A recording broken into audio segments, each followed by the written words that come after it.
I remember the exact moment I knew something had shifted between us. It wasn't a scream or a fight, or even a look, it was a text. I was sitting in the living room, nursing a drink after a long week, when my phone buzzed. "Can't wait to see you tonight, face blowing a kiss," it read. I frowned. It wasn't from her. But she was the one I loved, the one I trusted. My chest tightened. My fingers hovered over the screen. I told myself I was overthinking, that maybe it was just a wrong number, a stupid joke. But the unease didn't leave me. In the days that followed, subtle cracks began to appear. Missed calls she couldn't explain. Texts that disappeared when I glanced at her phone. A defensiveness I hadn't seen before. She smiled when we were out, but there was a distance in her eyes, a fleeting glance toward her phone that made my stomach churn. I questioned myself constantly, paranoid? Insecure?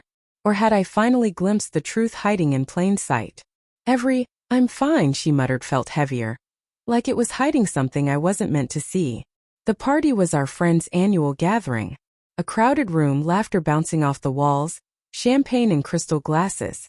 I should have been celebrating, but I couldn't shake the tension coiling in my chest. She floated around, chatting, laughing, the life of the room, while I felt like a stranger beside her. And then it hit me. Her phone buzzing persistently on the table near the couch. She excused herself for the bathroom, but her hurried glance back at the screen made it clear. She was avoiding me. I followed my gut, like a moth drawn to a flame I didn't want to see. Later that evening, when she returned, I cornered her in the quiet hall near the garden, my voice low but firm. "We need to talk. Now." Her laughter faltered. Her eyes flickered to the ground, then back at me, masking something I couldn't yet name.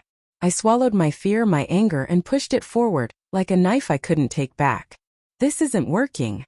I need to know where we stand. Who are you really with?" Her lips twitched, almost a smirk. I didn't understand at first. "What do you mean?" she asked, her tone light, almost teasing. My chest tightened. "You know exactly what I mean. If there's someone else, I need the truth. Tonight.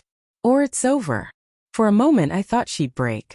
I imagined her lowering her gaze, whispering a confession that would shatter me. But instead she laughed, soft, cruel, and deliberate. Not a nervous laugh, not a regretful one, but one that mocked me. "You really think I'd tell you that here? In front of everyone?" I froze. The weight of her words pressed down on me, crushing. Humiliation burned through my veins. I wanted to scream, to drag the truth from her lips, but the crowd behind us, oblivious, laughing, celebrating, made my rage feel small, almost absurd. "So this is a game?" I whispered, voice trembling, the glass in my hand shaking. She stepped closer, her perfume mixing with the faint scent of alcohol, and whispered so only I could hear. "You're overthinking. Maybe it's not even worth telling you. Maybe some truths are better left unspoken." And in that moment the last threads of trust snapped. I looked at her, at the woman I'd loved fiercely, and realized she had chosen humiliation over honesty. The night went on. I drifted through conversations, my smile fixed but hollow, feeling every pair of eyes that glanced our way, sensing the tension I could no longer hide.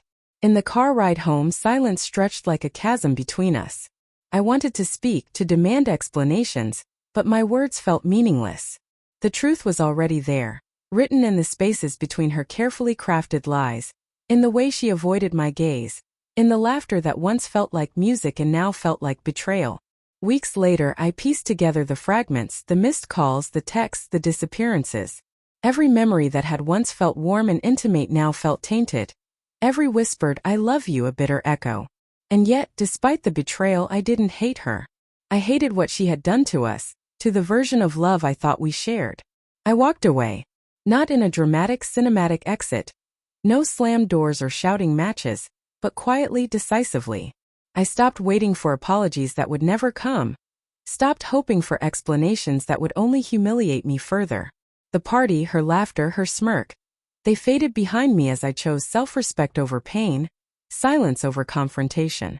In the months that followed, I rebuilt. Not quickly, not easily, but intentionally. I learned to recognize my own worth, to forgive my vulnerability, and to accept that some people will never meet us where we are, no matter how much we love them. And somewhere between the heartbreak and the healing, I realized the hardest lesson. Betrayal doesn't define me. How I respond to it does. The memory of that party lingers, the lights, the laughter, her answer that humiliated me. But it doesn't hurt the way it once did. I carry it as a reminder. Love fiercely but never lose yourself. Because some truths, even when they sting, are worth living through if they teach you to walk away stronger, smarter, and unbroken.